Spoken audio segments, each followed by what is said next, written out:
In today's video, I'm going to be explaining to you the two most common F124 driving styles and how you can maximize them to your advantage. Of course, I'm talking about a smooth turning style and also a sharp driving style and how they are going to be beneficial and negative to you in different areas of lap time potential. With that being said, let's hit the track and find out. So now we're going to jump on track and I'm going to show you a live lap example of both a smooth driving style and also an aggressive driving style, talking about the benefits and the negatives of each one and how you can utilize them to your advantages as well. So starting off with the smooth driving style, as you can see, it's just very traditional. You hit the brake, you trail brake in, and you're just doing one ideal input from the entry to the corner, to the middle of the corner, to the exit of the corner as well. You can see it's just very normal, it's very predictable, and it's something that you would see in most racing cars, most racing games as well,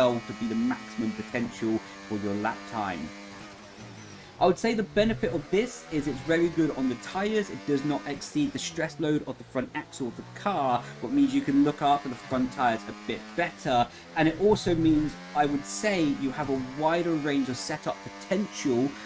quite simply because the car is much smoother, it's much more predictable, so you can adjust your trail braking going into the corner to maximize either understeer, oversteer, or a completely neutral balance in an ideal situation.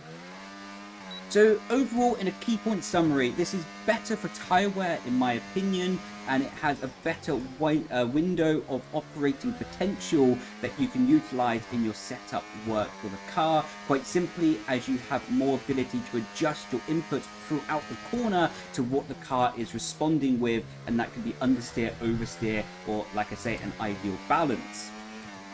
Now going into the lap where we're going to be a bit more aggressive and sharp with our turning inputs, and I'm going to be showing you and talking to you about the benefits as well. So you're going in, you can see we're just going to do a very sharp input and getting the nose into the apex. What you have to do in this situation is actually release the brake pedal more aggressively to compensate for the fact that you're putting more load into the front tires earlier. So you have to hit the brake as hard as possible, of course, in the big braking zones, but then release the brake pedal ASAP as you go in and do much less trail braking, as ultimately you are combining the load of the front axle and the tires, what means you cannot be braking as hard. The benefit of this style is you can run a car with more oversteer and natural rotation in it, because of course when you're doing a sharp input like this, you are inducing natural understeer into the car, so it can allow you to put a bit more rotation into the car, then manage it by how sharp you turn in the wheel and the racing lines you do. I personally do not like this style. It's not my style of driving, it's not comfortable for me, and I much prefer to be as smooth as possible to extrapolate the lap time potential outside of the car. But this does work for people and is very fast in the F124 game. I would say both driving styles are equally as fast, but they have different advantages in different areas and how you can maximize it as well. So what we're going to be doing is quickly jumping into a bit of telemetry as well, so you can see both of these laps what I've just driven and how they look different on the data and how you can visualize the difference to maximize them as well. So now we are actually in the telemetry for the F124 game, actually using an application that I use to help improve my own driving as well, what I'll link down in the description. It's free to use, and so I think that if you know how to read telemetry on games or cars in general, then it can be very advantageous to help accelerate your learning process. Today we're going to be looking at two inputs, and that's going to be the steering percentage and also the brake pedal percentage as well. Down below you're going to be seeing that the smooth driving style is represented by the red braking trace down below, as you can see where my mouse cursor is, and then the blue line is going to be represented by the sharp driving input. That's also going to be replicated up top, that the blue line is going to be the sharp driving input and sort of the orange line is going to be the smooth driving input, and it's very exaggerated anyway, so I think even without the colors, I think you could see what one is sharp and what one is smooth. So first of all, talking about the braking down below. As I talked about in the actual live commentary laps, you cannot do the trail braking as long as you can with the smooth driving input when you're doing the sharp driving style, quite simply because you will overload the front tires and put too much stress on them, and that can lead to locking the front axle. A way to combat this is putting the brake bias more rearward, and that will be giving less stress to the front tires, and then you can utilize a little bit more trail braking because of that.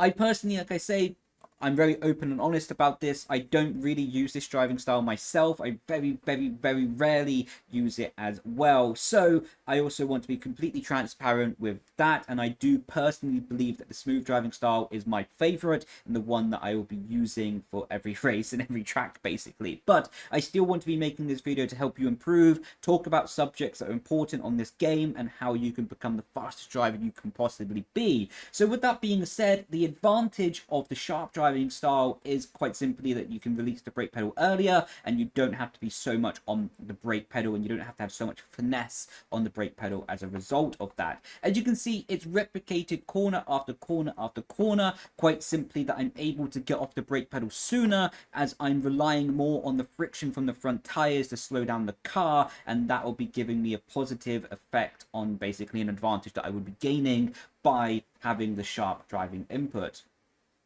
Of course, in a racing situation and a qualifying situation where tire temps are turned on, where time trial settings have the tire temps turned off, you would be saturating the front tires, what would increase the front tire wear. So basically, in the braking phase, you would have the advantage of not needing to rely on the brake pedal so much. That's an advantage, that's a pro, but the con, quite simply, is that you can saturate the front tires too much and then understeer wide from the apex and or be adding more front tire wear to the car, what would of course hinder you over a longer racing stint.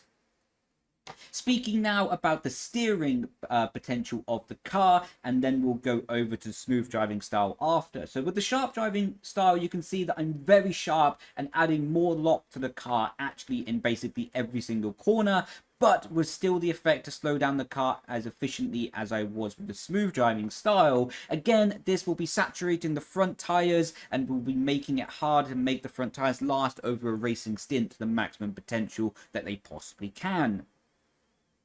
I would say, like I say, the advantage of this is that you have actually a more predictable car because the front tires are so saturated and you're understeering continuously throughout the corner with this steering potential. You will not be that susceptible to having little jolts of oversteer in the situation, and you can be more predictable because of it.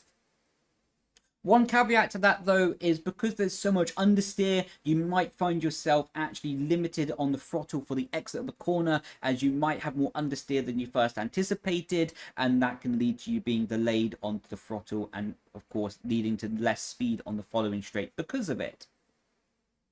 Now, basically speaking about the smooth driving style, as you can see, it's more traditional and basically ramping up the steering lock as we go to the corner, and then it's going to basically be ramping off the steering lock and doing little micro corrections throughout the apex as well. Of course, that is very simple, and I think a lot of people already know about the smooth driving style, so I won't basically waste your time and talk about it for 50 minutes.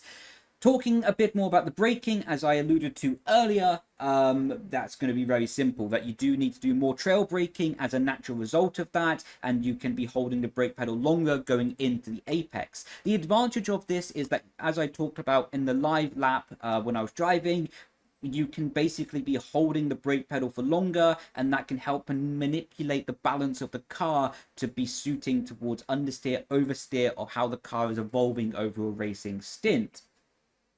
Because you have more modulation over the brake pedal, for me it feels more drivable, feels more applicable and pliable to many different situations and car balances throughout the race. So that's why it's largely my chosen driving style, to be smooth with it, and as well to be maximizing the potential during qualifying and also during racing stints. Something I will say to round up the video is definitely the sharp driving style is more applicable and is a bit more of an advantage, let's say in the qualifying lap,